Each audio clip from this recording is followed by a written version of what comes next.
নমস্কার বন্ধুরা, কেমন আছেন সবাই? আজ থেকে আমি নতুন সদস্য এই সংসারে। আমি আজ পাবদা মাছের সর্ষে পোস্ত বানিয়ে দেখাবো। দেখতে পাচ্ছেন আমি কটা পাবদা মাছ নিয়ে তাতে নুন হলুদ লাগিয়ে রেখেছি। তার সাথে সাথে কড়াইতে সর্ষের তেল গরম করতে বসিয়েছি। তেল গরম হলে মাছগুলো ভেজে নিতে হবে।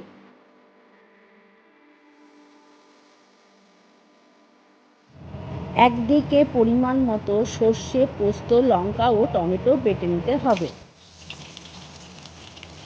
তেল গরম হতেই মাছগুলো ভাজতে দিয়ে দিয়েছি। পাবদা মাছ তেলে দিলে তেল ছিটকাতে থাকে, তাই ঢাকা দিয়ে মাছগুলো ভেজে নিতে হবে।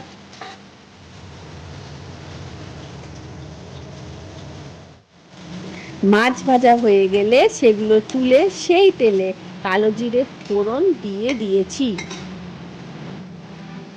এই যে কালো জিরে ফোড়নটা এবার দিয়ে দিলাম। বেটে রাখা সর্ষে পোস্ত মিশ্রণটা এবার তেলের মধ্যে দিয়ে দিতে হবে।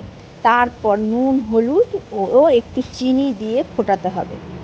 মশলাটাতে তেল ছাড়লে মাছ দিয়ে তারপর একটু জল দিয়ে ফুটতে দিতে হবে।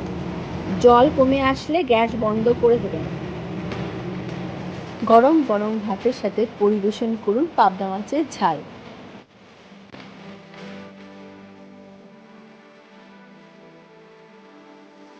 যদি আমার ভিডিওটা ভালো লেগে থাকে তাহলে অবশ্যই একটা লাইক এবং সাবস্ক্রাইব করুন। সাথে ভিডিওটা আপনাদের কেমন লাগলো নিশ্চয়ই জানাবেন কমেন্ট করে। আজ এই অবধি বন্ধুরা, দ্রুত দেখা হচ্ছে।